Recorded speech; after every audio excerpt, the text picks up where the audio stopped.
दीपो ज्योतिर्परब्रह्म दीपो ज्योति जनार्दनः दीपो हरतु मे पापम् पूजादीपो नमोस्तुते। शुभं भवतु कल्याणम् आरोग्यं संपदम् आत्मज्योति प्रकाशाय दीपज्योतिर्नमोस्तुते दीपज्योतिर्नमोस्तुते भूदीपस्थ साक्षाभे नमः। ओम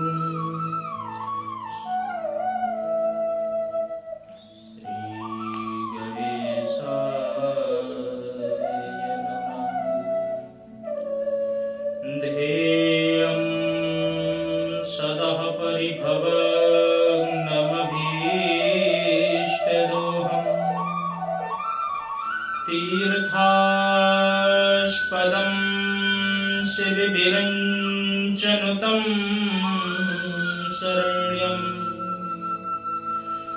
भृत्यार्तिहं प्रणतपालभवाब्धिपोतं वन्दे महापुरुषते चरणारविन्दम् वंशी विभूषितकरा नवनीरदाभं पीताम्बरः गरुडबिम्बफलाधरोष्टाम् पूर्णेन्दुसुन्दरमुखादरविन्दनेत्रा कृष्णात् परं किमपि तत्त्वमहं न जाने। नारायणं नमस्कृत्यं नरं चैव नरोत्तमं देवीं सरस्वतीं व्यासं ततो जयमुदीरयेत्। भक्ति भक्त भगवन्ते गुरु चतुर नाम बपुएक इनके पग बंधन किए नाशत विघ्न अनेक। अपने अपने घर की सब काहू पीर उन्हें पीर सब घरन की सो धन्य धन्य रघुवीर। ठाकुर हमें न भूलियो चाहे लाख लोग मिल जाएं तुम पर असे हम बहुत हैं तुम्हें छोड़ कहाँ जाएं। आइए हनुमंत विराजिए कथा कहूँ मति ही अनुसार प्रेम भरी गादी धरूं सो विराजिए पवन कुमार सो विराजिए पवन कुमार। बोले कृष्ण कन्हैया लाल की जय बांके बिहारी लाल की जय एकादशी महारानी की जय अम्बे मात की जय जगदम्बे माता की जय राधा रामचंद्र भगवान की जय पवन सुत हनुमान की जय। जय जय श्री राधे जय जय श्री राधे जय जय श्री राधे श्याम। परम मंगल में परात्पर अकारण करुणालय भक्त वांछः कल्पतरु तरिंदित विनिंदित श्री बालकृष्ण लाल के पाद पद्मों में प्रणाम करते हुए आए हुए भगवत चरणानुरागी भक्त वृंद एवं भक्तमती माताएं बहनें, बहुत ही भगवान की कृपा का जब हमें अनुभव होता है, जब उनकी कृपा प्राप्त होती है, तब कहीं ऐसे आयोजकों में ऐसे सत्संग करने का या भक्ति करने का हमारा मन इस तरफ होता है या हमें समय मिल पाता है।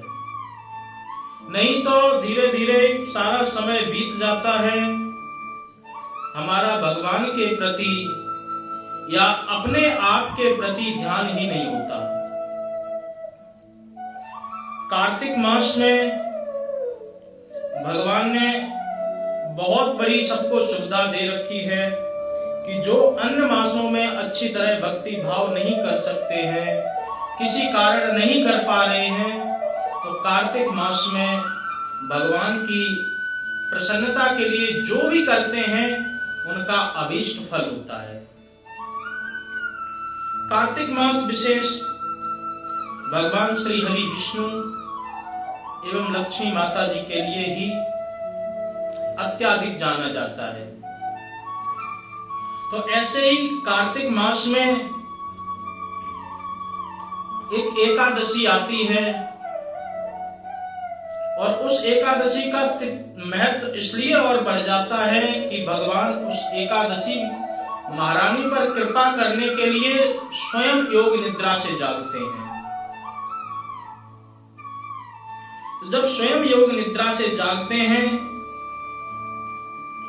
तो जागने के कारण उस एकादशी का नाम प्रबोधिनी एकादशी या देवोत्थानी एकादशी या फिर देव उठावनी एकादशी के नाम से फिर वो विख्यात होती है।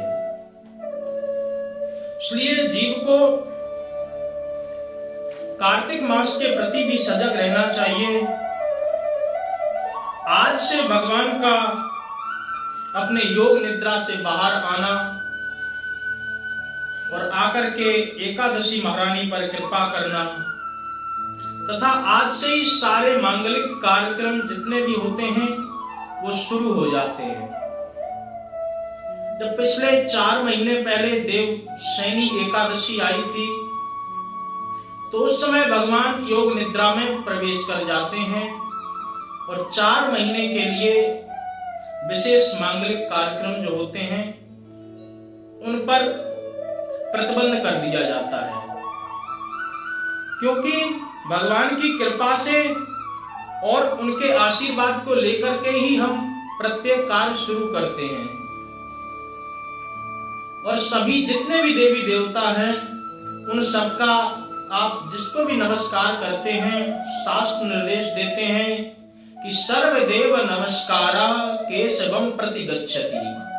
सभी देवी देवताओं का नमस्कार किया हुआ आपका श्री हरि भगवान विष्णु को ही जाता है, क्योंकि ऊर्ध्व मूल मदस शाखा अश्वत्थम प्राहुरभयम।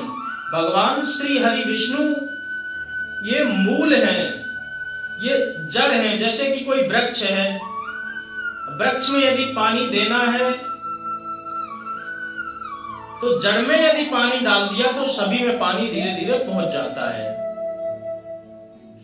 पत्ते में पानी दो, तना में पानी दो, फल में पानी दो, इससे कोई लाभ नहीं है। इसीलिए श्री हरि भगवान की आराधना का इतना विशेष महत्व इसीलिए बताया गया क्योंकि जितने भी देवी देवताओं की उत्पत्ति दिखाई जाती है या हम अध्ययन करते हैं तो सबका मूल कारण भगवान श्री हरि विष्णु ही मिलते हैं। सभी देवी देवताओं को अपनी श्रद्धा आस्था अनुसार माने, परंतु श्री हरि विष्णु भगवान उन सब में से विशेष हैं। अंतर किसी में कोई नहीं है। कोई ये ना समझे कि ये बड़े हैं ये छोटे हैं, सर्वत्र हैं और समान रूप में हैं। न कोई बड़ा है न कोई छोटा है। ये भेद दृष्टि तो हम मानवों में होती है, दानवों में होती है, देवताओं में कभी भी इस प्रकार की भेद दृष्टि नहीं होती है। कि शंकर जी बड़े हैं तो विष्णु छोटे हैं। ये हमारा ऐसा मत होता है, हम लोग ऐसा मानते हैं, परंतु ना कोई छोटा है ना कोई बड़ा है। तुलसीदास जी कहते हैं, को बड़ छोट कह अपराधु, किसको बड़ा और छोटा कह के हम अपराध के भागीदार बने। इसलिए ना कोई बड़ा है ना कोई छोटा है, देव सभी समान है। तो इस कार्तिक मास में देवोत्थानी एकादशी के पावन उपलक्ष्य पर आज से सारे मांगलिक कार्यक्रम शुरू हो जाते हैं। साथ ही साथ एकादशी का विशेष महत्व भी बढ़ जाता है। भगवान श्री कृष्ण से कार्तिक मास के इस शुक्ल पक्ष में जो एकादशी आज के दिन है, यह जिज्ञासा लेकर के श्री युधिष्ठिर महाराज जी ने भगवान से पूछा कि जो देव प्रबोधिनी एकादशी है, इसका क्या महत्व है, क्यों इसको इतना विशेष माना जाता है, और इस एकादशी के व्रत करने से, अनुष्ठान करने से जीव को क्या लाभ होता है। श्री हरि विष्णु जी कहते हैं कि इस देवोत्थानी एकादशी पर अनेकानेक शुभ मांगलिक कार्यक्रम तो शुरू हो ही जाते हैं, परंतु इस एकादशी का व्रत रखने वाले व्यक्ति को बड़े बड़े पापों से छुटकारा मिल जाता है, और साथ ही साथ वो भगवान के वैकुंठ का अधिकारी भी होता है। तो देवोत्थानी एकादशी की दो कथाएं हैं, और इसी के साथ साथ आज तुलसी महारानी की भी कथा है। तो सबसे पहले एक कथा को हम श्रवण करते हैं कि एक राजा के राज्य में सभी लोग एकादशी का व्रत किया करते थे। राजा परम भक्त था, भगवान को मानने वाला था, नौकर चाकर भी उसने सभी रखे थे, पशुओं को भी उस दिन अन्न नहीं दिया जाता था। सभी दिन अन्न खाएंगे, परंतु एक दिन अन्न का हम त्याग करते हैं, क्योंकि जब एकादशी महारानी के प्रारंभ में कथा आती है कि पाप को कहां बास दिया जाए, एकादशी माता के प्रभाव से सभी चीजें पवित्र होने लगी थी, पाप का रहना दुष्कर हो गया था। परंतु इस संसार में यदि पाप नहीं रहेगा तो फिर बैलेंस खत्म हो जाएगा। यदि दिन है तो रात है, धर्म है अधर्म है, पुण्य है तो पाप भी है। तो पाप का वास अन्न में दिया गया था, और अन्न में भी विशेष चावल के रूप में। एक दिन आप अन्न में निवास करेंगे और उसके बाद में वहां से बाहर आ जाएंगे। फिर जैसी तुम्हारी गतिविधि जैसी चल रही उसी तरीके से आपको चलना पड़ेगा। तो इसीलिए एकादशी के दिन ऐसी शास्त्रों की मान्यता है कि अन्न में पाप का वास होता है, इसलिए एकादशी के दिन केवल और केवल फलाहार या फिर जला आहार के रूप में ही व्रत रखना चाहिए।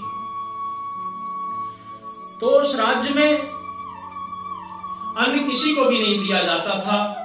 एक दिन किसी दूसरे राज्य से एक व्यक्ति आया और आकर के बोला, महाराज आपके राज्य में मुझे काम की जरूरत है, मुझे कोई नौकरी चाहिए, यदि आप दे सकते हैं तो मुझ पर कृपा करें। राजा ने कहा कि नौकरी तो मिल जाएगी, परंतु इस राज्य के नियम के हिसाब से एकादशी के दिन तुम अन्न ग्रहण नहीं करोगे।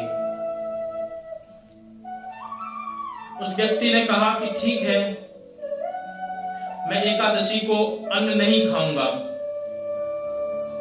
फलाहार से ही अपना काम चला लूंगा, परंतु फलाहार से मेरी क्षुधा यानी कि भूख शांत नहीं होती है। तो उन्होंने कहा कि अगर तुम ऐसा नहीं कर सकते हो तो हम तुम्हें अपने राज्य में कार्य नहीं देते। राजा ने उसको कार्य दे दिया अपने राज्य में। और एक दिन आ गई एकादशी।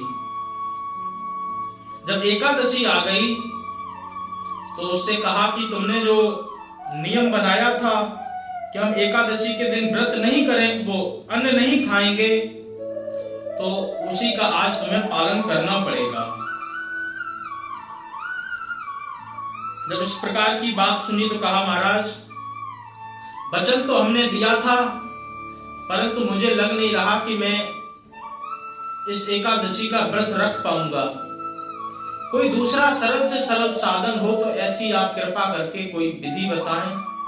तो राजा ने कहा कि अगर तुम नहीं रख सकते हो तो तुम हमारे राज्य से अन्न लेकर के जाओ और जाकर के हमारे राज्य की सीमा के बाहर अन्न पका करके खा सकते हो। अन्न पका करके राज्य के बाहर खा सकते हो। जब ये सुना तो सुनते ही मन उसका गदगद हो गया। अन्न लेकर के गया और ले जाने के बाद दूसरे राज्य में पहुंच करके उसने अन्न पकाया और अन्न पका करके भगवान का भोग लगाया। तो भोग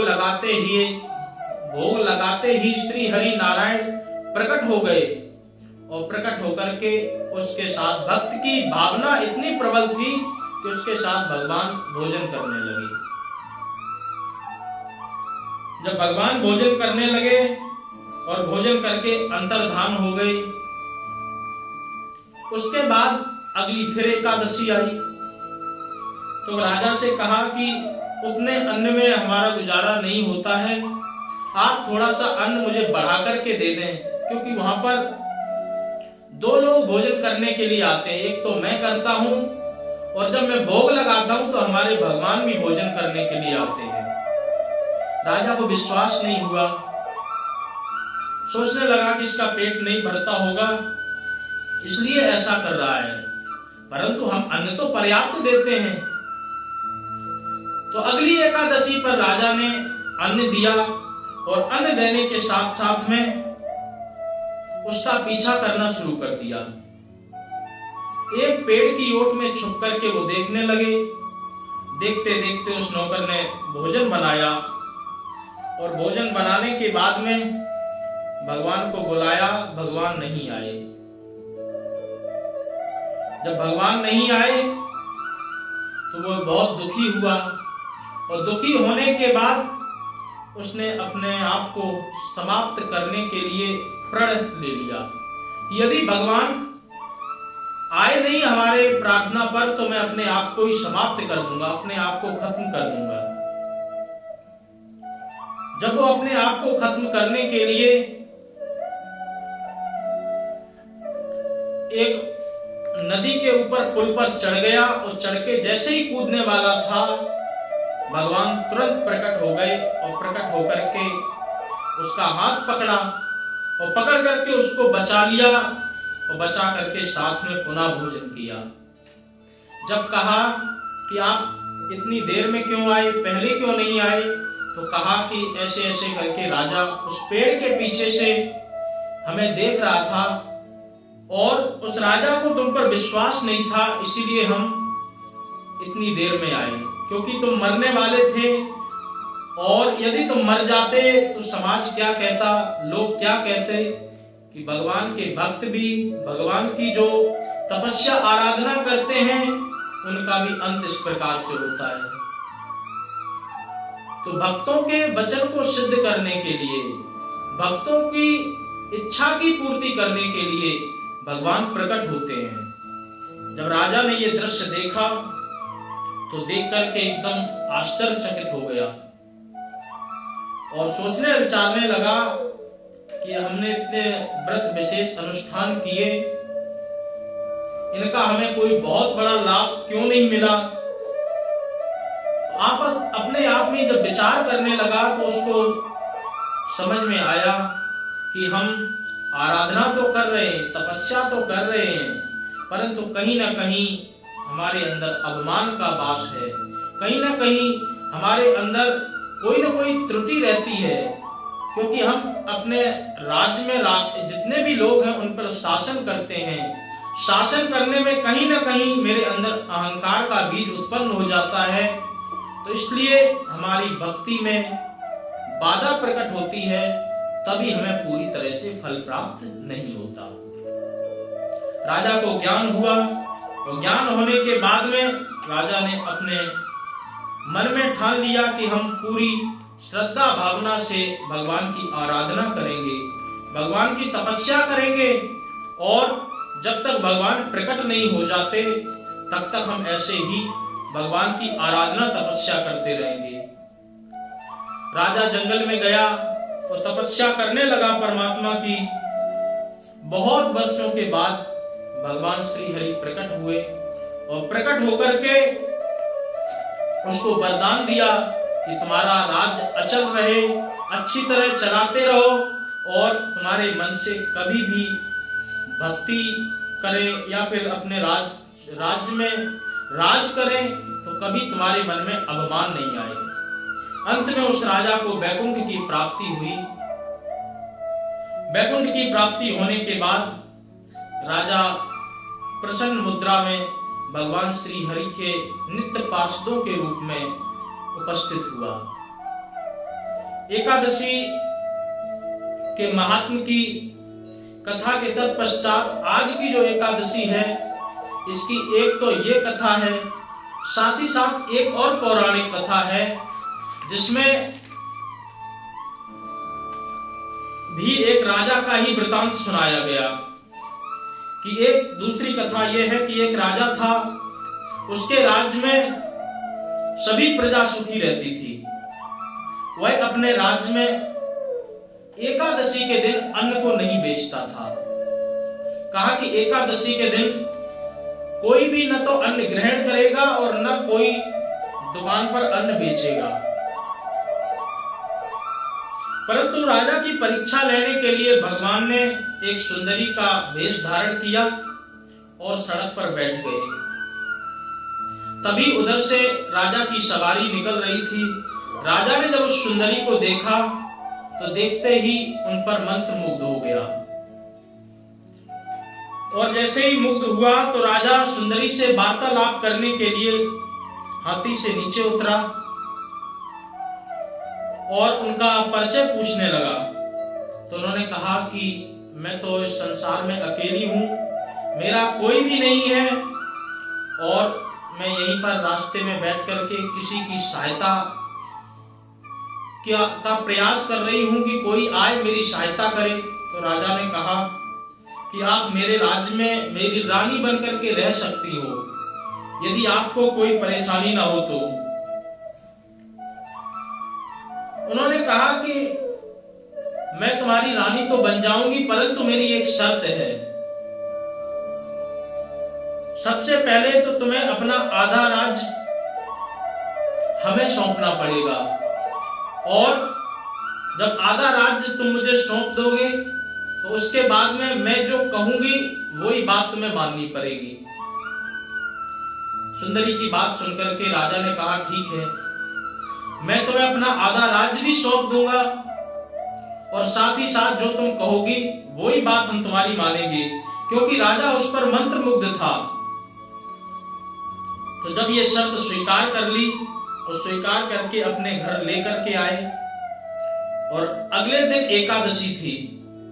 रानी ने हुक्म दिया कि जितना भी अन्न है सारा बेच करके आओ, और बाजार से मांस मछली आदि पकवान लेकर के आओ, वो आज राजा को खाने होंगे। जब ये राजा ने सुना तो कहने लगा कि आज एकादशी है, आज तो हम अपने नियम से बंधे हैं, हम ऐसा कुछ कर नहीं सकते। तो रानी ने कहा कि तुमने मुझे वचन दिया था कि जो मैं कहूंगी वो बात तुम्हें माननी होगी, इसलिए आज तुम्हें यही भोजन करना पड़ेगा। अगर ये भोजन तुमने नहीं किया तो मैं तुम्हारे जो बड़ा राजकुमार है इसका मैं वध कर दूंगी, तलवार से इसकी गर्दन काट दूंगी। अब दो शर्त रख दी आमने सामने, या तो राजकुमार की गर्दन काट के दो या फिर इस भोजन को करो। राजा की निष्ठा भगवान के प्रति अटूट थी। राजा ने अपनी बड़ी रानी को बताया कि ऐसे ऐसे करके समस्या आज हमारे बीच में खड़ी हो गई है, तो हम क्या करें। रानी ने कहा कि आप अपने धर्म से वंचित न हो, आपको अपने धर्म की पालना जरूर करनी चाहिए। रानी की बात सुनकर के राजा रानी उसके जो नई रानी बना करके लेकर के आया था उसके पास गया और कहने लगा कि ठीक है, मैं अपने धर्म का पालन करूंगा और अपने बड़े बेटे का सर काटने के लिए मैं तुम्हारे सामने उपस्थित करता हूं। जैसे ही राजा ने अपने राजकुमार को आगे किया और आगे करते ही जो रानी थी उसने तलवार उठाई और उठा करके जैसे ही गर्दन पर तलवार मारने के लिए किया तो बड़ी रानी के आंखों में आंसू आ गए। राजा भी रोने लगा और रोकर जैसे ही उस सुंदरी ने देखा, क्योंकि वो सुंदरी तो थी नहीं, वो साक्षात भगवान ही परीक्षा लेने आए थे। जैसे ही देखा तो देखते ही चतुर्भुज रूप में नारायण प्रकट हो गए। बोल विष्णु भगवान की जय। प्रकट होकर के कहने लगे, राजन, तुम्हारे एकादशी के व्रत करने के प्रभाव से तुम्हारा पुण्य का जो था वो कोटा आज पूरा हो चुका है। तुम्हारे ऊपर जाने का, स्वर्ग लोक में जाने का, वैकुंठ में जाने का समय भी नजदीक आ गया। तो हम सिर्फ और सिर्फ तुम्हारी निष्ठा और परीक्षा को ही लेने के लिए आए थे। तुम्हारी निष्ठा देखने आए थे कि तुम्हारी एकादशी के प्रति कितनी निष्ठा है। तो अब तुम वर मांगो। तो उन्होंने कहा कि वर में मुझे यही चाहिए कि मैं अपने इस राजकुमार को गद्दी सौंपने वाला हूं, तो इसकी भी इसी प्रकार से भगवान के भक्ति में इसका मन लगा रहे, हमारे राज्य में किसी भी प्रकार का इनके द्वारा कलंक न हो। अगर आप मुझे देना चाहते हैं तो ऐसा ही वरदान दीजिए। भगवान ने तथास्तु कहा और भगवान अंतर्धान हो गए। उसके बाद में उस राजकुमार ने बहुत ही अच्छी तरह राजपाट चलाया और राजा भी मृत्यु के बाद मोक्ष को प्राप्त हुआ, उसको भी वैकुंठ प्राप्त हुआ। ये एकादशी की दूसरी पौराणिक कथा है। यही केवल एकादशी है जिसमें दो कथाएं मिलती हैं, नहीं तो एक ही एक कथा विशेष प्रत्येक एकादशी की होती है। और इसी के साथ साथ आज के दिन तुलसी माता का भी बहुत बड़ा विशेष दिन होता है। पुराणों के अनुसार तुलसी माता का विवाह आज के दिन ही संपन्न हुआ था। तो ज्यादा से ज्यादा लोग तुलसी माता का विस्तार और उनका प्रभाव सब जानते हैं। उसमें भी एक तुलसी माता की कथा आती है कि किस प्रकार से देवी वृंदा का विवाह एक दैत्य के साथ हुआ और किस प्रकार से भगवान को देवी वृंदा के साथ में छल करना पड़ा और छल करने के बाद में भगवान को शालिग्राम के रूप में भी प्रकट होना पड़ा। तो इसलिए आज का दिन तुलसी महारानी के लिए विशेष दिन है। तो आप सब लोग तुलसी महारानी की भी कथा सुने। एक बार भगवान शंकर जी ने अपने तेज को समुद्र में फेंक दिया और उसी तेज से एक तेजस्वी बालक प्रकट हुआ।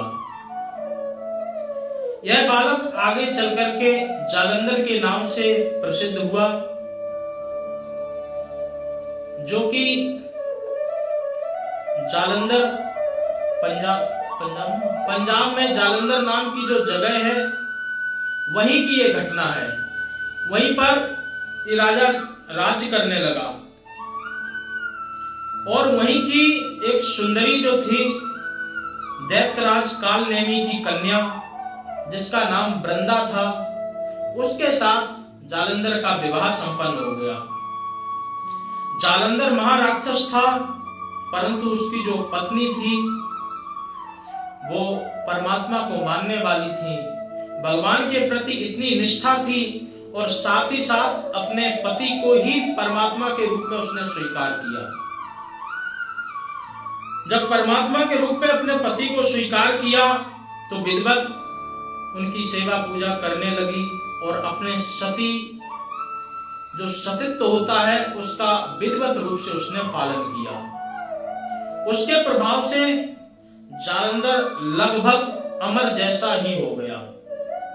जहां पर भी जाता था या देवलोक में जाए या कहीं भी जाए, वो जाकर के वो जब भी युद्ध शुरू करता था तो युद्ध में देवताओं को, दैत्यों को, सबको परास्त कर देता था। जब उसको धीरे धीरे अवमान आया तो अवमान आने के बाद में उसने श्री हरि विष्णु की जो धर्मपत्नी के रूप में लक्ष्मी माता हैं उनको प्राप्त करना चाहा। जब उनको प्राप्त करना चाहा तो लक्ष्मी माता के तर्क से उसका वहां पर कोई भी काम नहीं बना। उन्होंने कहा कि समुद्र से तुम्हारी भी उत्पत्ति हुई है और समुद्र से मैं भी उत्पन्न हुई, तो हम आपस में पति पत्नी का जो संबंध है वो तो बना ही नहीं सकते। तो वो मान गया, कहा कि ठीक है, इस तर्क को मैं मान लेता हूं, और मान करके माता लक्ष्मी को उसने बहन के रूप में स्वीकार कर लिया। इतना प्रतापी था कि देवलोक भी उससे कांपने लगा था। इसके बाद वो पार्वती माता के प्रति गलत दृष्टि रखने लगा। तो जब पार्वती माता के प्रति गलत दृष्टि रखी तो उन्होंने आकर के भगवान श्री हरि विष्णु को बताया, कहा कि ऐसे ऐसे करके एक दैत्य है जो हम पर इस प्रकार की कुदृष्टि कर रहा है। तो भगवान ने योग बल से जब देखा कि इसका प्रभाव केवल और केवल इसकी पत्नी के कारण ही है, तो भगवान ने आश्वासन दिया कि ठीक है, मैं कोई ना कोई इसका उपाय करता हूं, आप अपने कैलाश पुनः लौट जाएं। माता पार्वती कैलाश पर्वत पर आ गई और दूसरी तरफ जालंधर का युद्ध भगवान शंकर के साथ में होने लगा। जब युद्ध शंकर जी के साथ में होने लगा तो इधर भगवान ने क्या किया, एक तपस्वी का वेश धारण किया और वेश धारण करके वृंदा के पास में पहुंच गए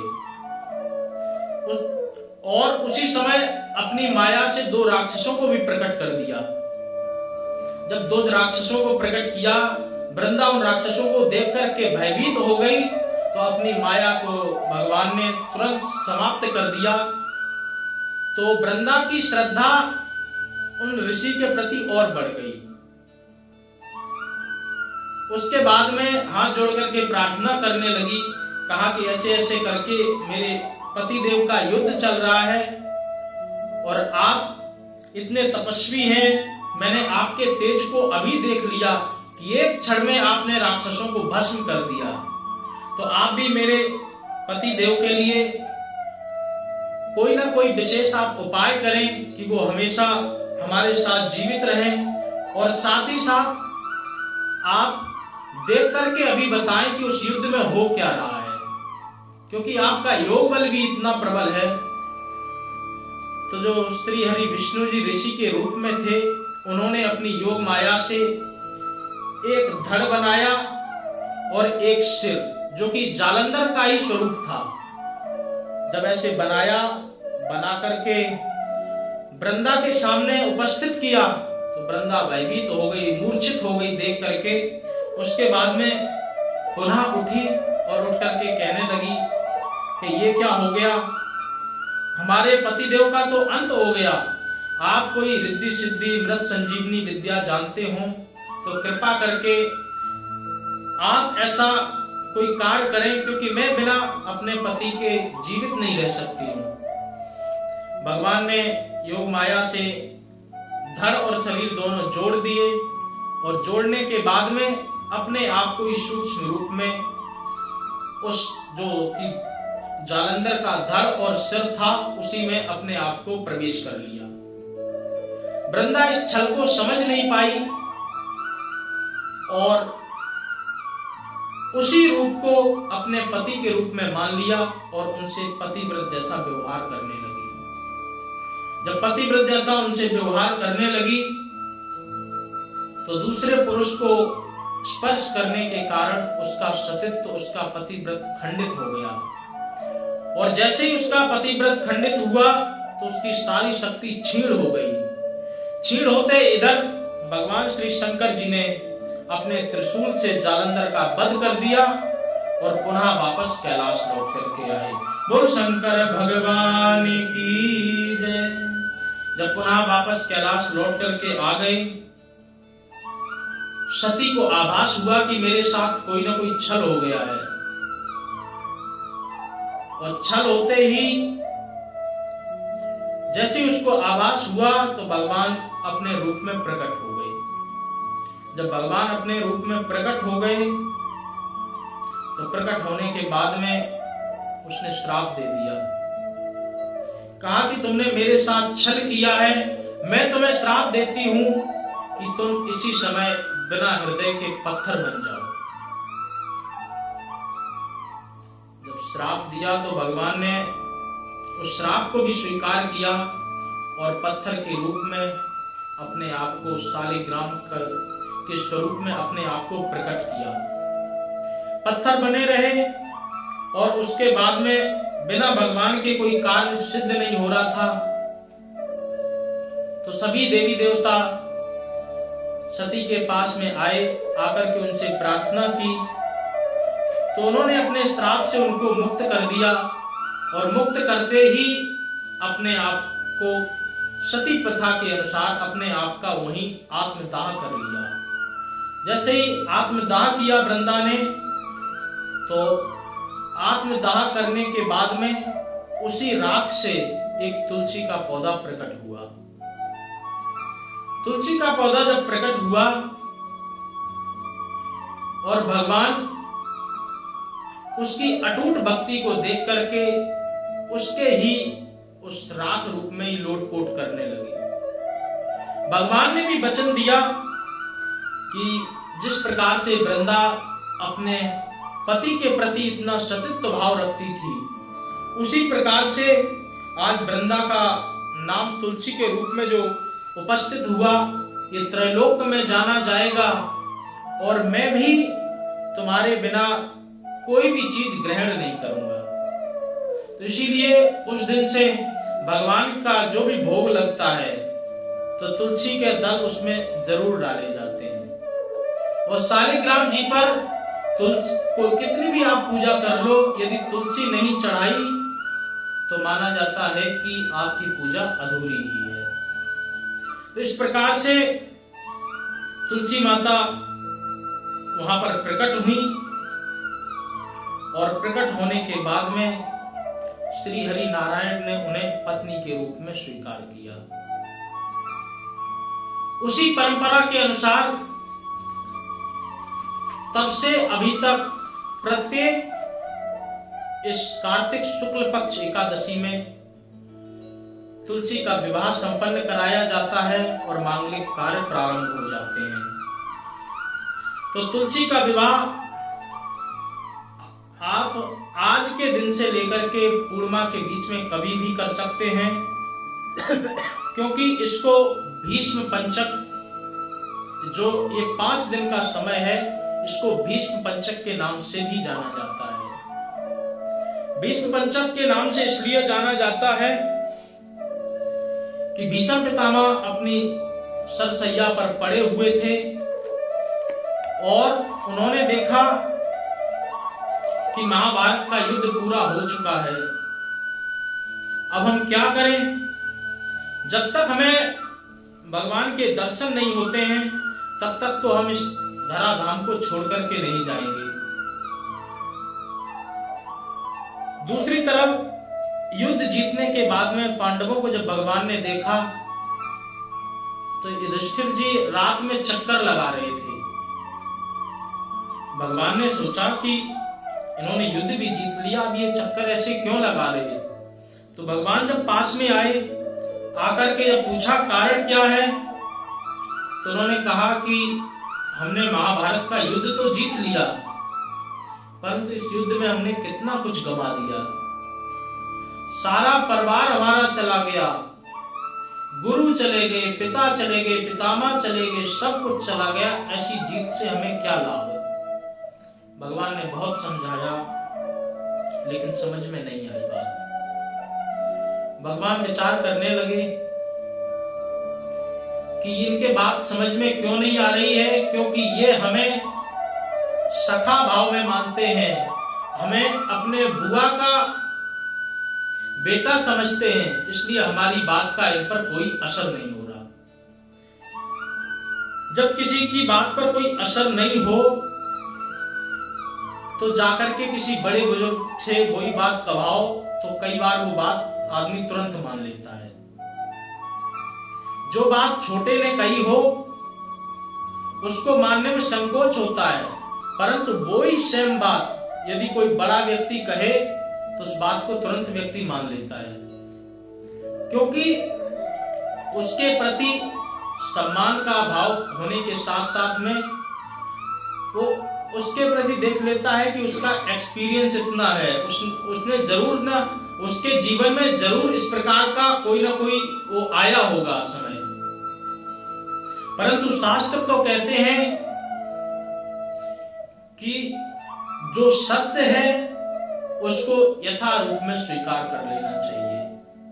चाहे 20 वर्ष का बालक कहे या 80 वर्ष का बुड्ढा कहे, उसमें भी कोई संकोच नहीं करना चाहिए। जो मिथ्या बात है, चाहे छोटा सा कोई बालक कहे या बड़ा से बड़ा कोई ज्ञानी कहे, उसको भी स्वीकार नहीं करना चाहिए। परंतु भगवान ने उनकी मनस्थिति समझ ली और समझ लेने के बाद में कहा कि भीष्म पितामह जी अभी शतशैया पर पड़े हुए हैं, तो चलो हम वहीं पर चलते हैं, हो सकता तुम्हारे शोक का वहां कुछ न कुछ निदान हो जाए। तो भगवान पांडवों को लेकर के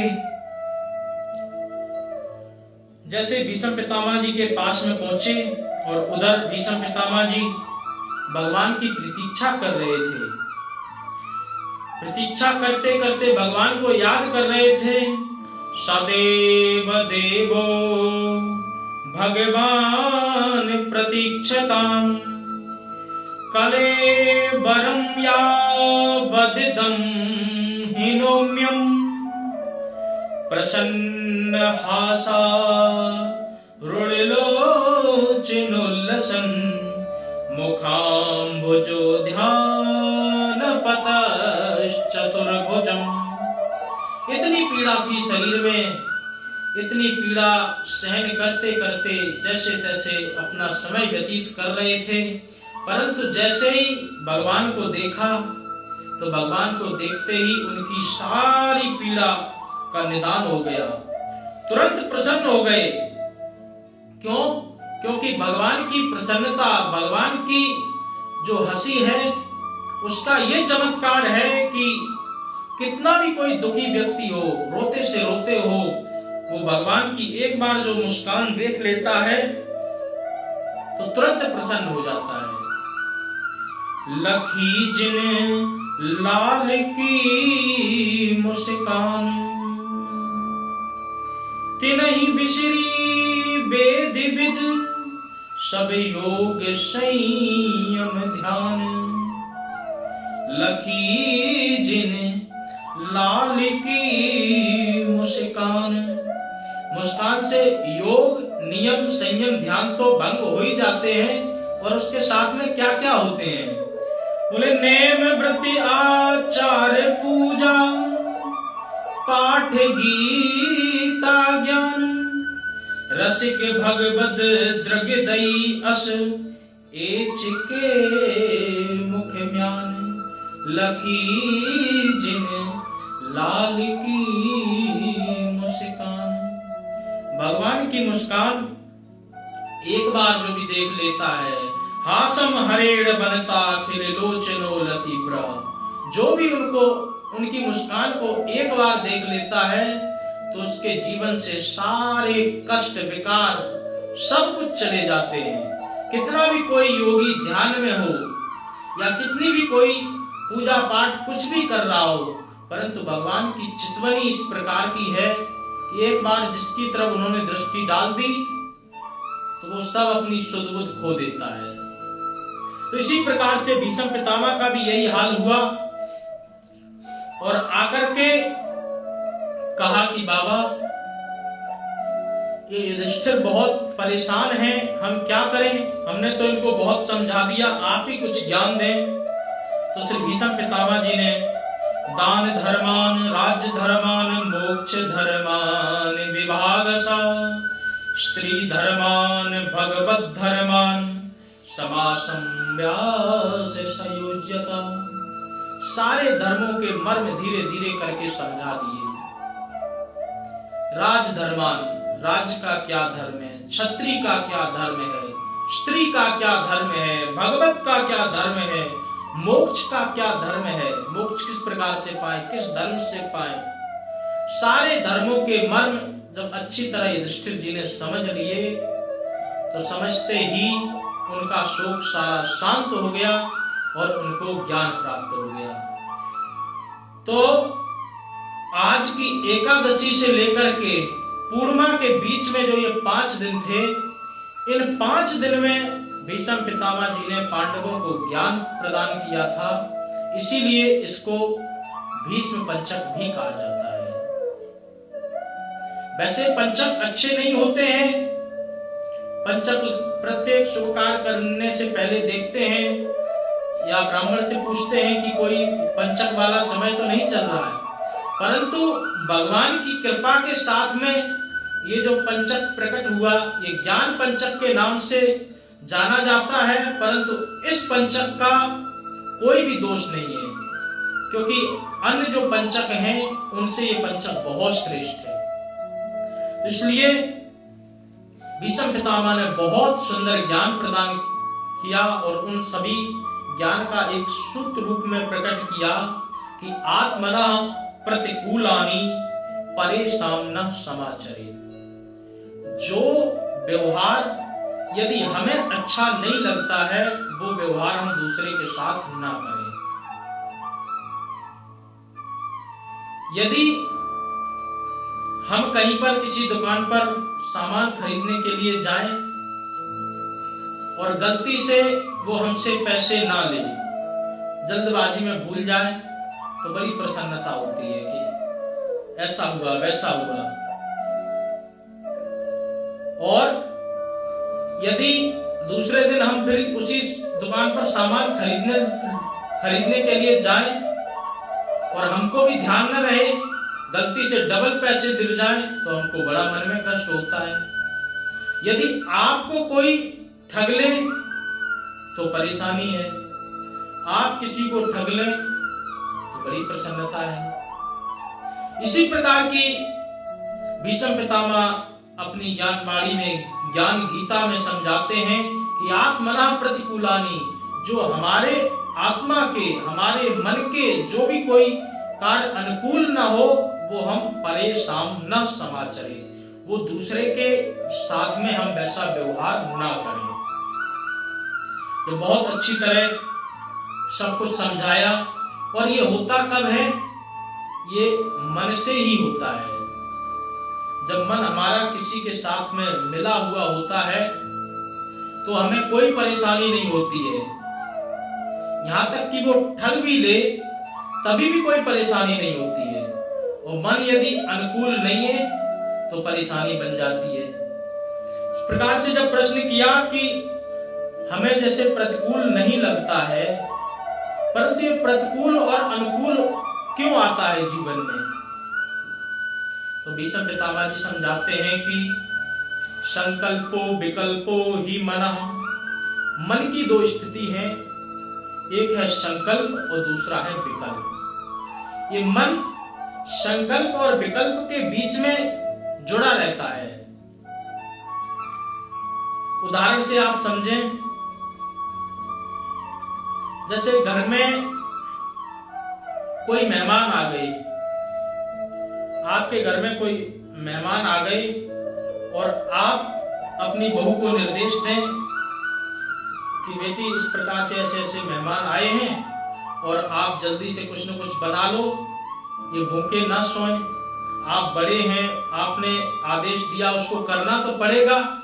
परंतु फिर वो जैसे ही बनाने के लिए काम शुरू होगी तो उठा उठा के बर्तनों को पटकेगी, जैसे तैसे करके काम तो कर देगी। और उसी के दूसरे दिन अचानक उसके भाई आ जाएं। जैसे ही उसके भाई आ जाएं तो आते ही पूछे कैसे, कहा कि बस बहन मैं ट्रेन पकड़ रहा था और ऐसे ऐसे करके ट्रेन निकल गई, तो सोचा कि आपके यहाँ पर थोड़ा विश्राम कर लें, कल चले जाएंगे।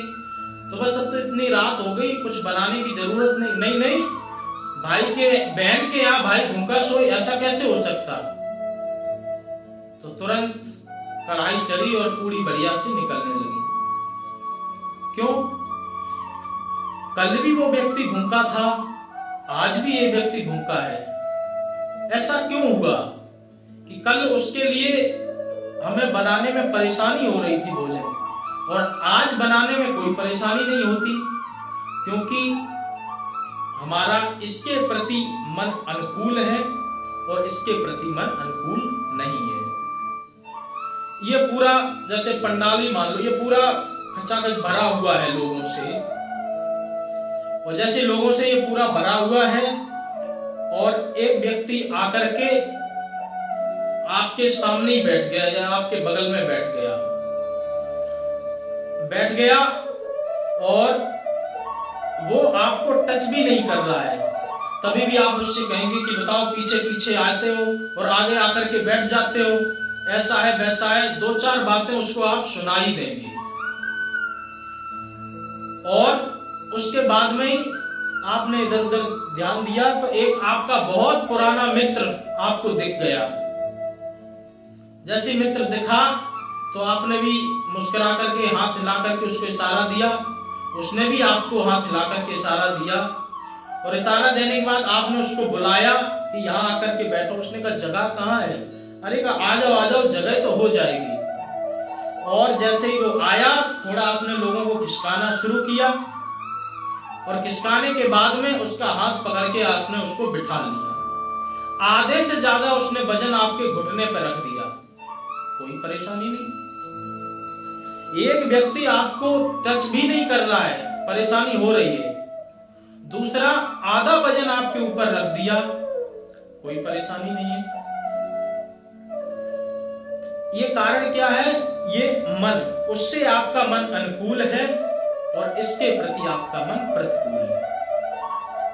तो इसी प्रकार से जो हमारे मन में, जो हमारे मन को हमें अच्छी बात नहीं लगे, वो बात हम किसी दूसरे से इस प्रकार से ना करें। जो व्यवहार हमारे मन में अच्छा ना लगे, वो हम किसी दूसरे के प्रति ना करें।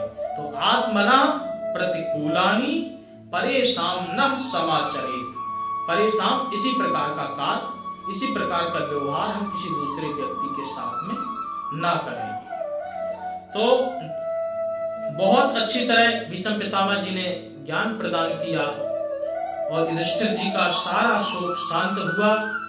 और सारा शोक शांत होने के बाद में भीष्म पितामह जी ने सोचा कि अब परमात्मा का साक्षात्कार हो रहा है, सामने ही खड़े हैं, इससे अच्छा हमें और भी दूसरा मौका नहीं मिलेगा। तो जब दूसरा मौका नहीं मिलेगा तो ये सोचने लगे कि भगवान की हम प्रार्थना कैसे करें। विशेष पुष्पों को लेकर के भगवान के चरणों में अर्पित किया जाता है। अब हम बेबस हैं, हम तो बाण सैया पर पड़े हैं, तो पुष्प कहां से लाएं? तो उन्होंने पुष्प ताग्रा छंद्र ही प्रकट कर दिया और उसी से 11 श्लोकों से बड़ी दिव्य स्तुति की। बहुत अच्छा श्लोक है, एक हम आपको श्रवण कराते हैं।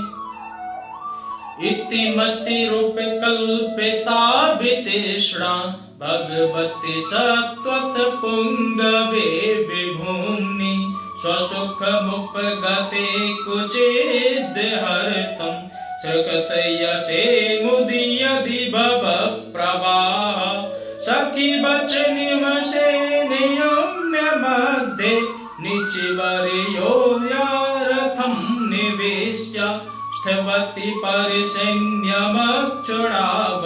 सखीवति वस्तित धार्यत स्थिता। बहुत अच्छी प्रकार से ये पुष्पताग्रा छंद है, इसकी लय इसी पद्धति में गाई जाती है।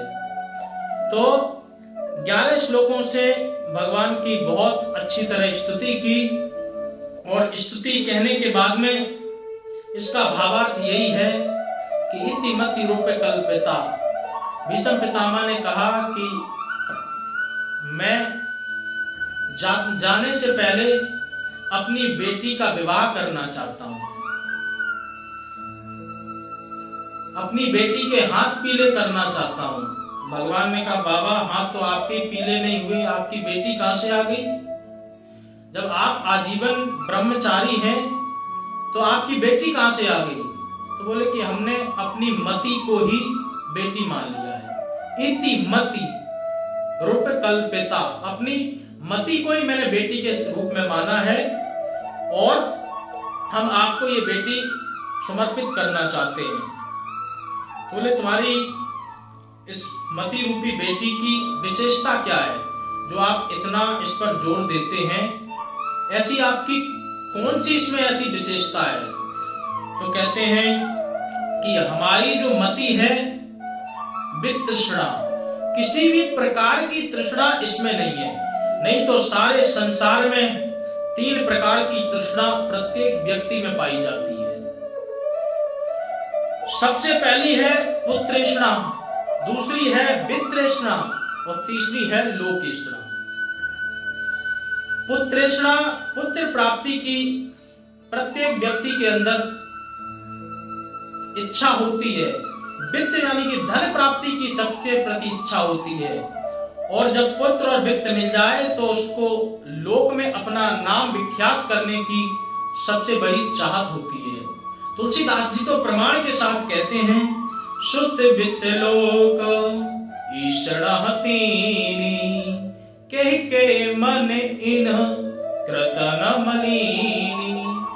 ऐसा कौन है जिसका मन इन तीनों तृष्णाओं ने विकृत ना किया हो, मलिन ना किया हो। परंतु इनमें भी एक से एक श्रेष्ठ है। पुत्रेष्णा जो है, पुत्रेष्णा के लिए व्यक्ति वित्त का ध्यान नहीं देता। यदि पुत्र के लिए पुत्र का कोई अच्छा काम हो रहा हो तो वो कितना भी पैसा खर्च करने के लिए तैयार हो जाता है।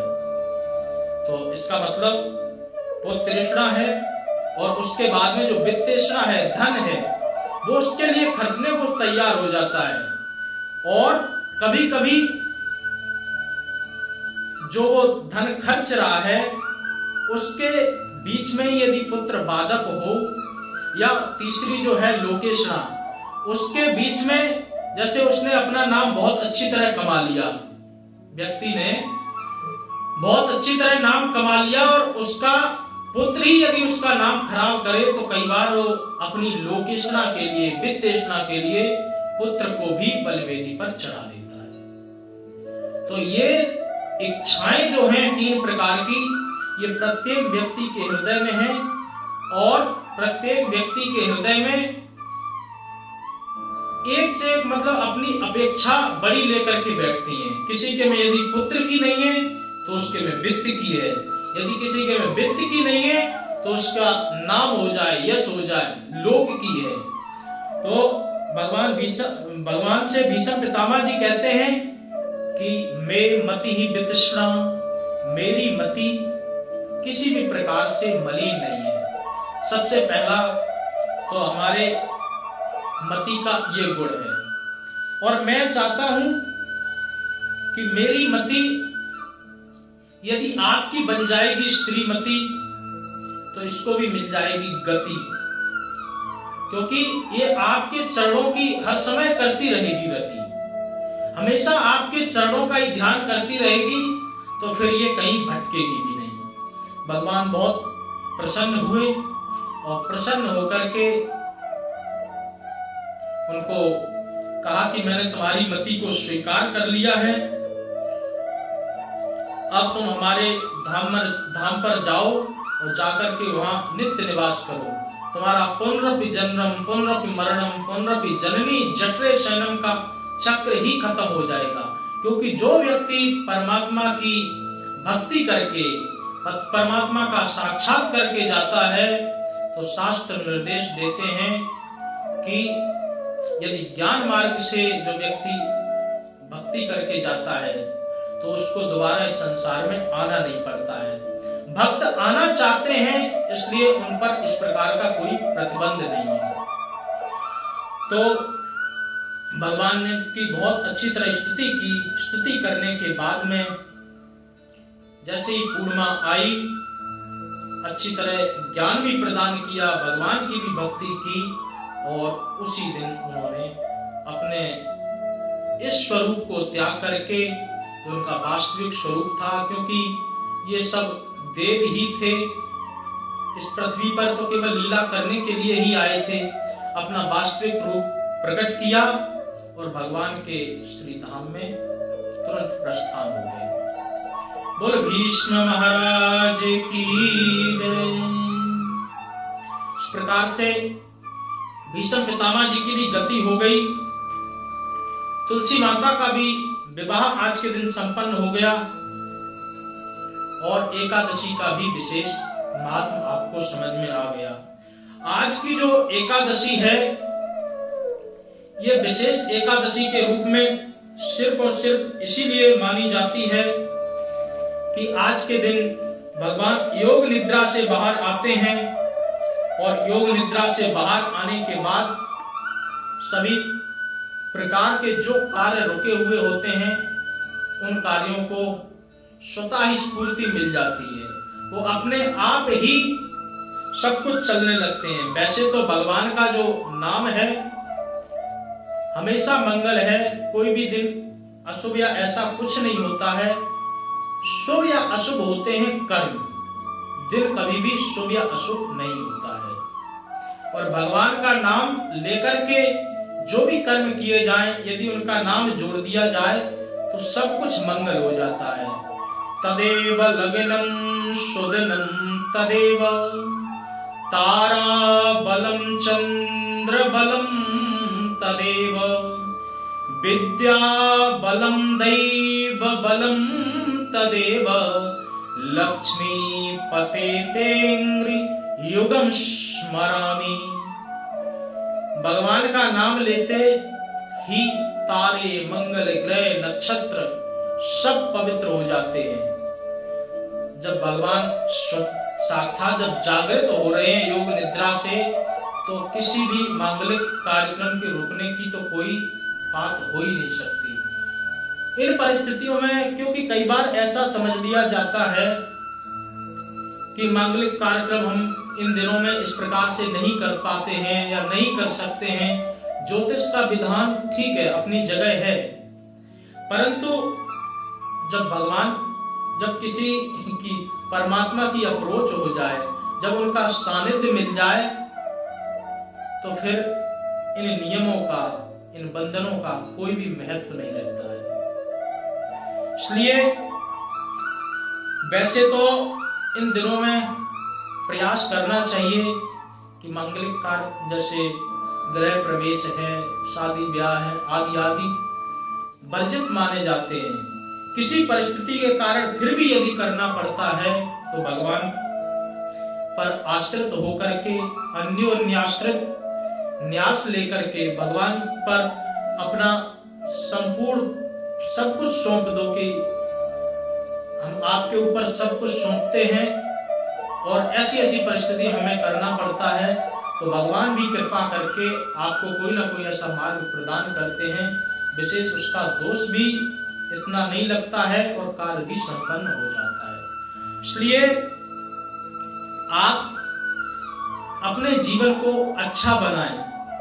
जितनी भी एकादशियां हैं, प्रत्येक एकादशी किसी न किसी रूप से, किसी न किसी प्रकार से एक निर्देश देती है, और जो भी निर्देश देती है उसका कोई ना कोई रहस्य जरूर छुपा होता है। तो आज की एकादशी की जो 2 प्रकार की कथा है, सबसे पहली कथा में तो ये था कि भगवान ने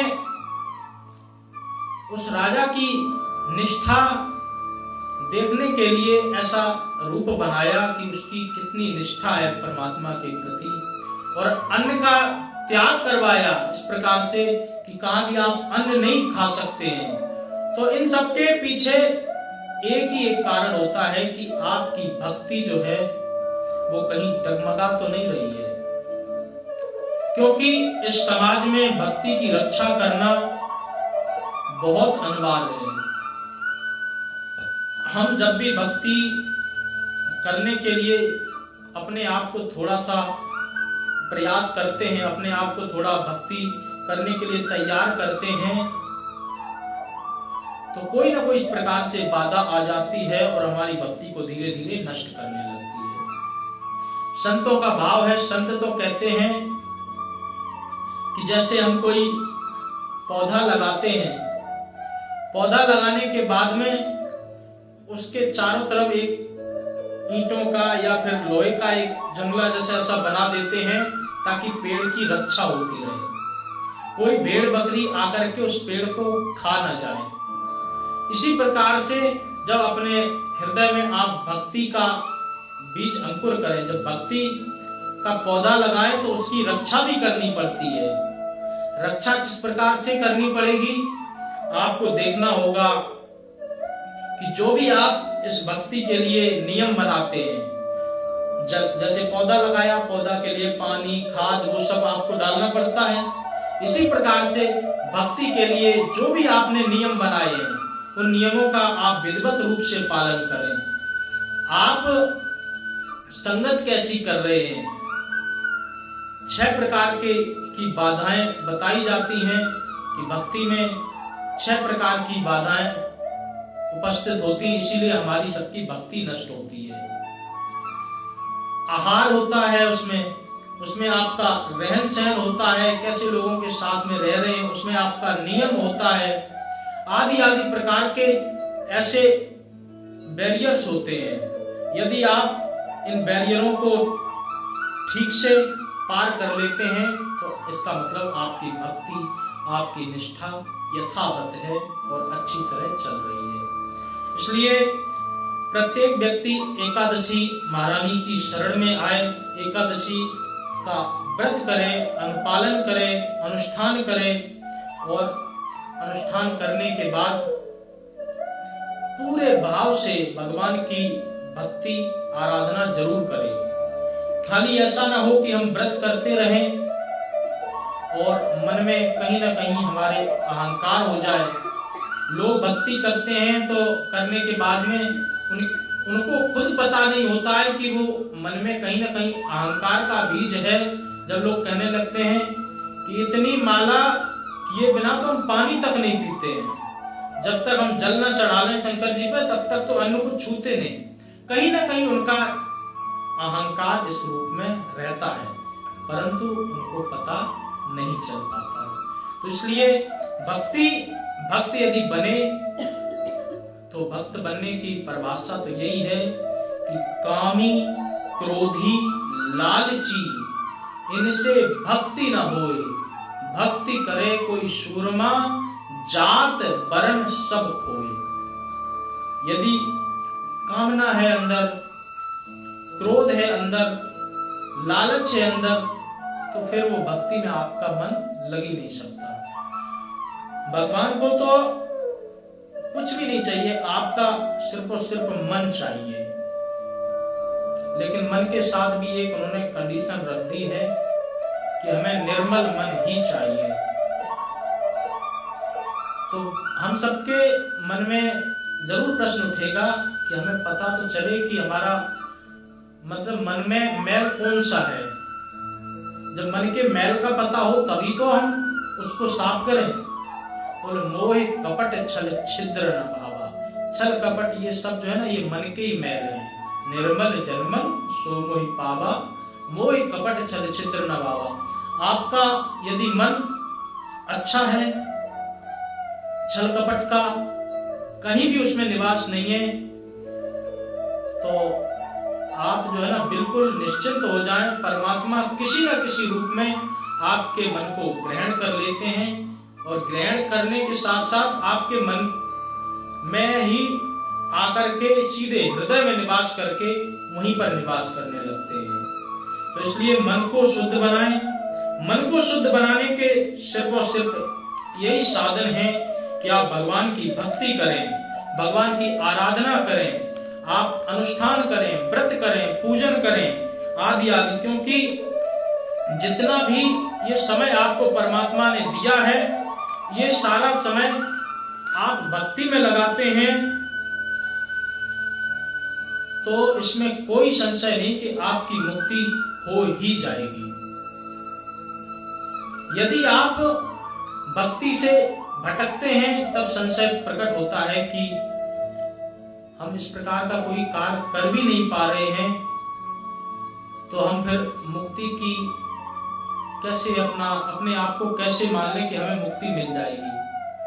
लेकिन लोग जो है ना इसी प्रकार की धारणा अंदर से धरते हैं। करते क्या है कि चोरी तो बहुत बड़ी कर लेते हैं, और दान थोड़ा सा दे करके एक्सपेक्ट करते हैं कि भगवान का विमान आता होगा हमें लेने के लिए। आयरन की चोरी करें और करें सुई को दान, और छत पे चढ़ के भगत जी देखें आया नहीं विमान।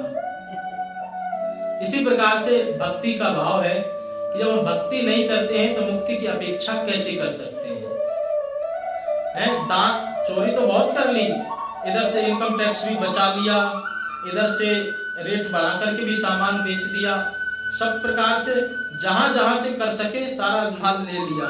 जब दान देने की बात आई तो थोड़ा सा दान दे करके हमारा नाम अखबार के पेज पर होना चाहिए, है वो तो है ही है। साथ ही साथ में भगवान से भी कि हमने इतना दान किया, इतना सब कुछ दिया, उसके बाद भी हमारे लिए विमान नहीं आया।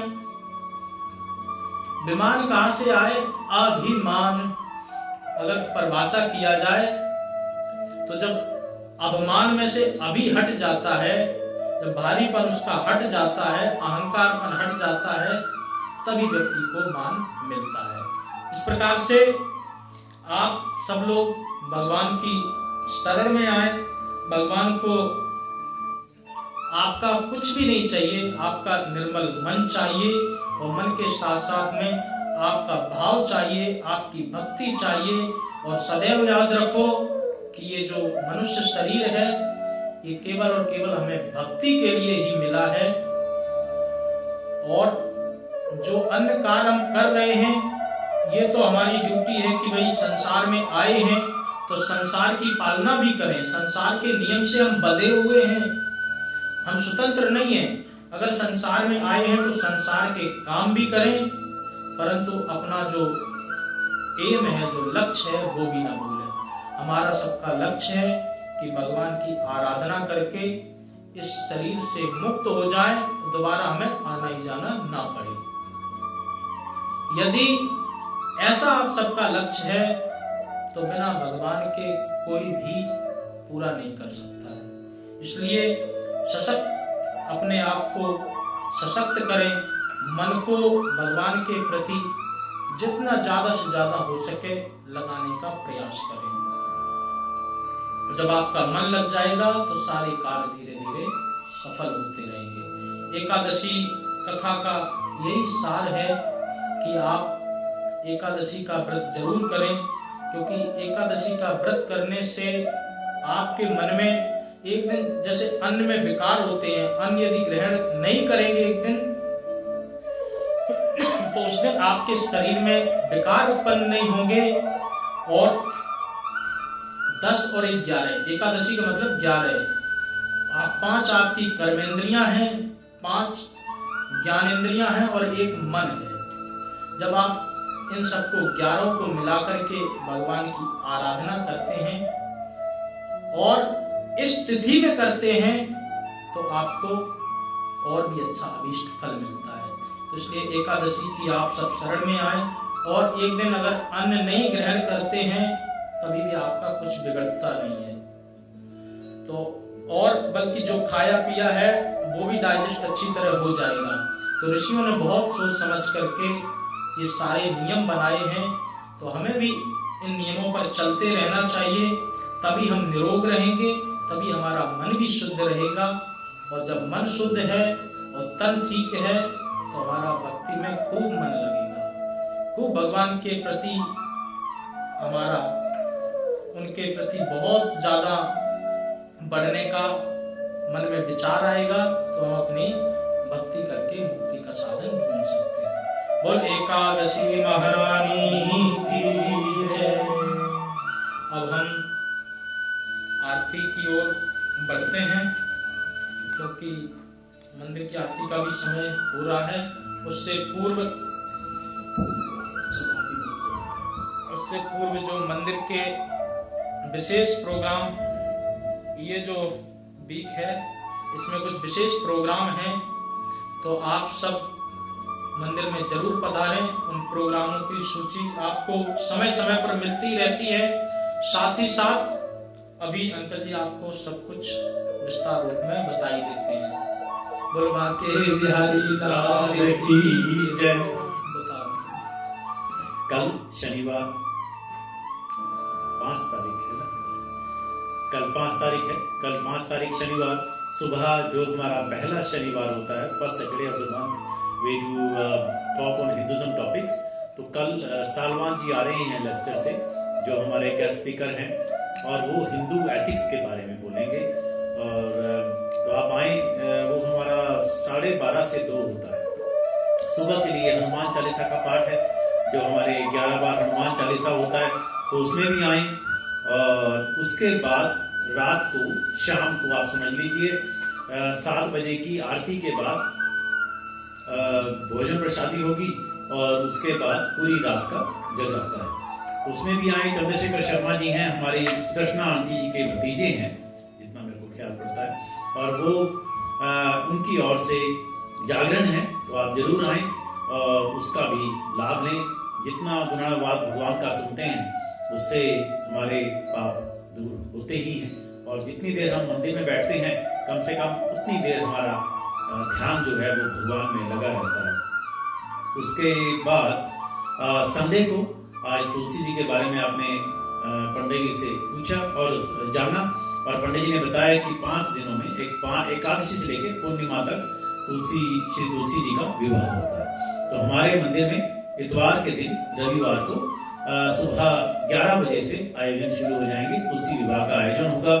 हमारी तुलसी पक्ष से सत्यपासी आंटी हैं, जो हमारे कई सालों से तुलसी विवाह करवा रही हैं, और जो ठाकुर जी पक्ष से हैं वो सरिता जी हैं बर्मिंघम से। तो आप सभी लोग आए। और उसके अलावा कौन है जिनका अर्चना गुप्ता जी, वो तुलसी जी पक्ष से उन्होंने अपने तरफ से 11 पौंड दिए हैं, जो हमने सोचा कि आप अपने भाव से, जो भी आपका भाव हो, मामा हो, मामी हो, भाई हो, जीजा हो, बहन हो या भाभी हो, उस रूप से 5 पौंड देके, 10 पौंड देके अपना रिश्ता बनाए भगवान से। तो जब हमारा रिश्ता हो जाता है तो पांडवों ने तो सारी महाभारत जीत ली। ठाकुर जी उनके रिश्तेदार थे। अभी पंडित जी ने भी बताया कि उनकी बुआ के बेटे थे कृष्ण जी। तो वो उससे हम अपना किसी भी भगवान से अपना रिश्ता जरूर जोड़ें। और कल ये विशेष दिन चल रहे हैं कार्तिक के, तो आप इतवार को, रविवार को जरूर आए। और उनकी ये भी इच्छा थी, आज मैं बात कर रहा था तो वो कहने लगे कि लेडी संगीत तो हुआ नहीं, तो लेडी संगीत हम अगली बार से हम कोशिश करेंगे कि हम 2-3 दिन का आयोजन करें तुलसी विवाह का।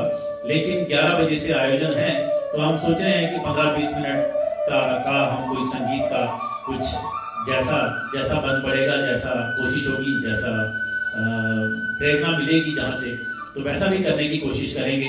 और 11 बजे से आप मंदिर में जरूर आए। और वो तुलसी विवाह का कार्यक्रम है। खाना हर प्रोग्राम के साथ है हमारे। और उसके बाद 7 तारीख हो जाएगी सोमवार को, 7 तारीख को पूर्णिमा है। तो इस बार पूर्णिमा की कथा 5 से 7, आप हर बार की तरह हर मास की पूर्णिमा होती है तो वो भी 5 से 7 यहाँ पे होगी, तो उसमें भी आप सम्मिलित हो। जय माता दी।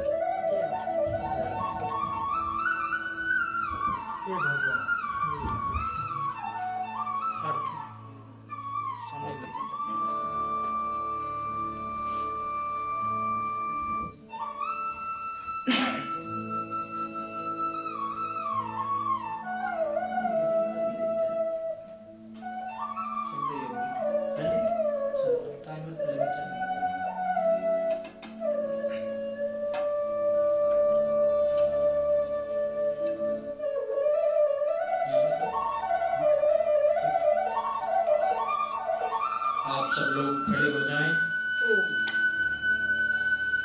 भगवान की आरती के लिए।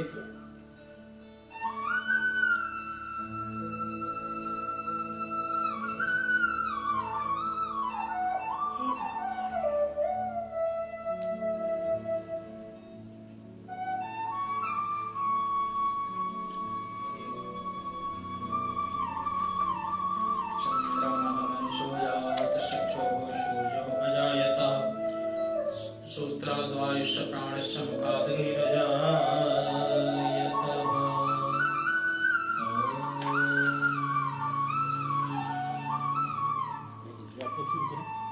श्री बांके बिहारी तेरी आरती गाऊं, से कुंज बिहारी तेरी आरती गाऊं, आरती गाऊं प्यारे आपको रिझाऊं, आरती गाऊं प्यारे आपको रिझाऊं।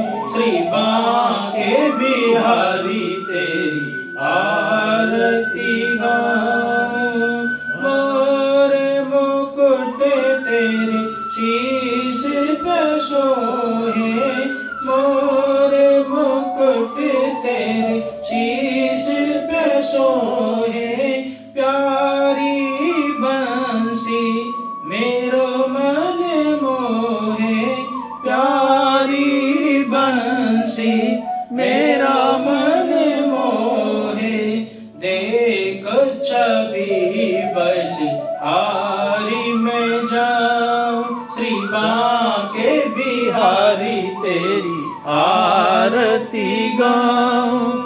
चरणों से निकली है गंगा प्यारी, चरणों से निकली है गंगा प्यारी, जिसने सारी दुनिया तारी, जिसने सारी दुनिया तारी, उन चरणों के मैं दर्शन पाऊं, श्री बांके बिहारी तेरी आरती गाऊं।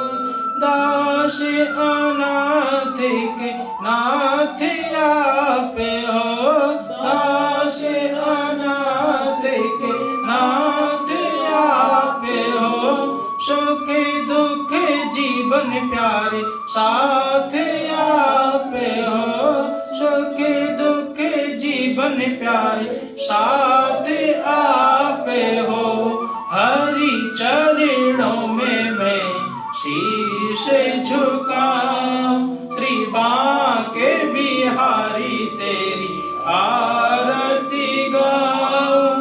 श्री हरिदास के प्यारे तुम हो, श्री हरिदास के प्यारे तुम हो, मेरे मोहन जीवन धन हो, मेरे मोहन जीवन धन हो, देख युगल छवि बलि बलि जाऊं, श्री बांके बिहारी तेरी आरती गाऊं, आरती गाऊं प्यारे आपको मनाऊं, आरती गाऊं प्यारे बांके बिहारी तेरी आरती गाऊं, हे कुंज बिहारी तेरी आरती गाऊं, हे गिरधर तेरी आरती गाऊं। बोल बांके बिहारी लाल की जय।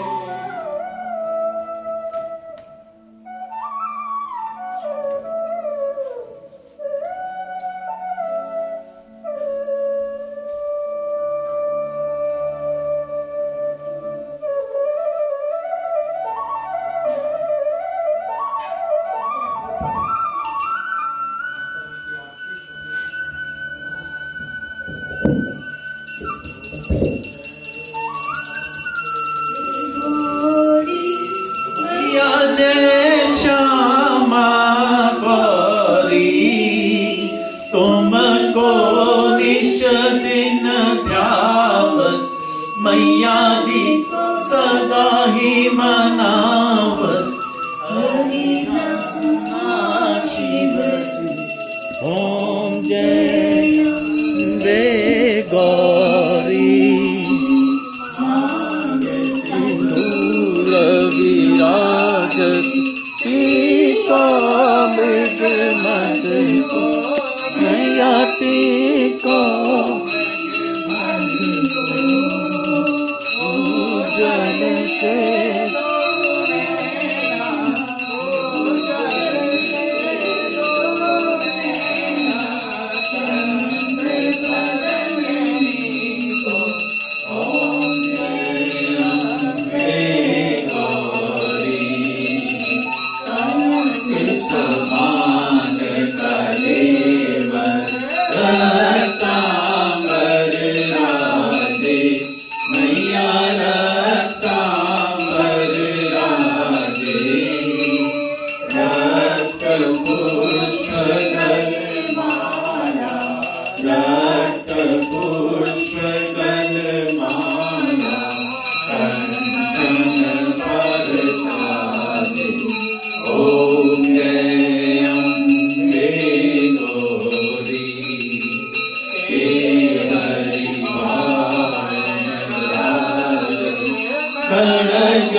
मैया खड़ग खपरधारी,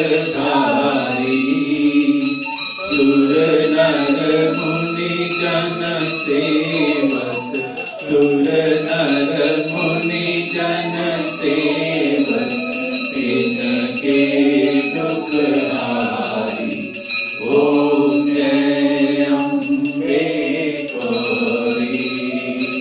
कानन कुंडल शोभित, नासा जय मोती, मैया नासा जय मोती।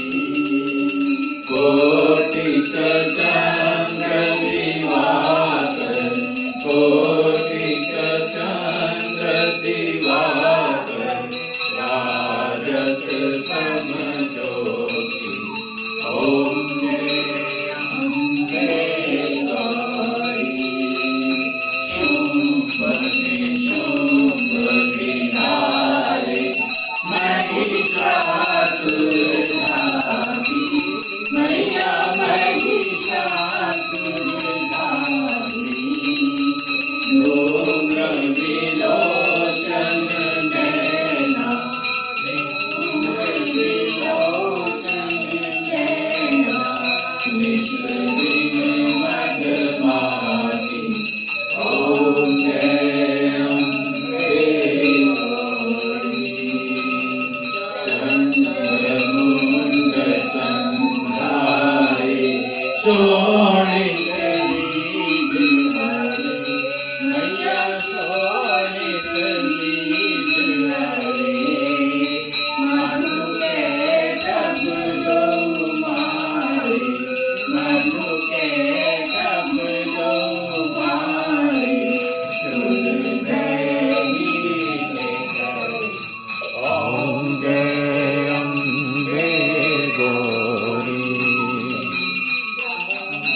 मैया तुम ही हो भरता, भक्तन की दुख हरता, भक्तन की दुख हरता, सुख संपत्ति करता।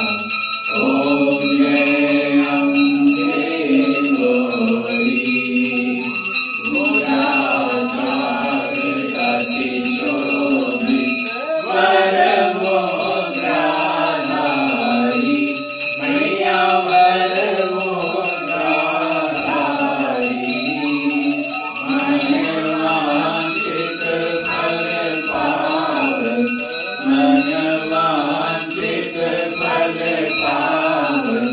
सेवक नर नारी।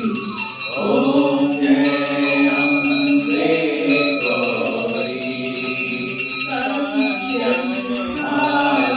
विराजत अगर कपूर बाती, मैया अगर कपूर बाती, श्रीमान के तुम्हें राज, श्रीमान के तुम्हें राज, कोटि रतन ज्योति।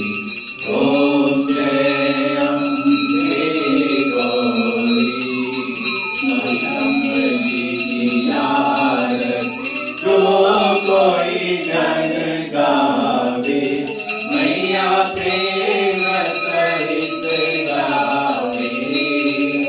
कहत शिवानंद स्वामी, कहत मणिधर स्वामी, मनवांछित फल पावे। ओम जय अम्बे गौरी, जय अम्बे गौरी, मैया जय श्यामा गौरी, मैया जय मंगल करनी, मैया जय आनंद करनी। तुमको निज दिन जावत, मैया जी को सदा मनावत, हरि ब्रह्मा शिव जी। ओम जय अम्बे गौरी, करुणावतारं संसार सारं, भुजगेन्द्रहारं सदा वसन्तं हृदयारविन्दे, भवं भवानी सहितं नमामि। मंगलं भगवान् विष्णु, मंगलं गरुडध्वज, मंगलं पुंडरीकाक्ष, मंगलाय तनोहरि। सर्वमंगलमांगल्ये शिवे सर्वार्थसाधिके, शरण्ये त्र्यंबके गौरी नारायणी नमोस्तुते, नारायणी नमोस्तुते, श्री नारायणी नमोस्तुते।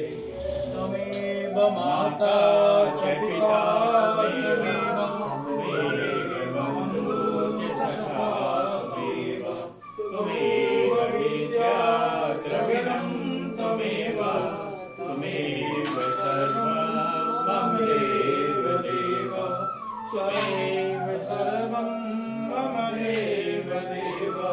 सर्वे भवन्तु सुखिनः, सर्वे सन्तु निरामयाः, सर्वे भद्राणि पश्यन्तु, मा कश्चित् दुःखभाग् भवेत्।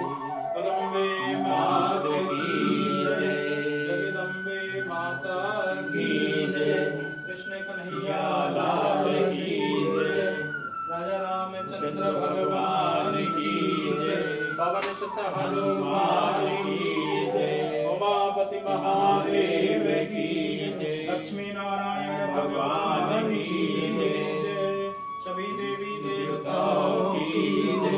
जगदिया जोता वाली माता तुम्हारी सदा जय, बोल साचे दरबार की जय।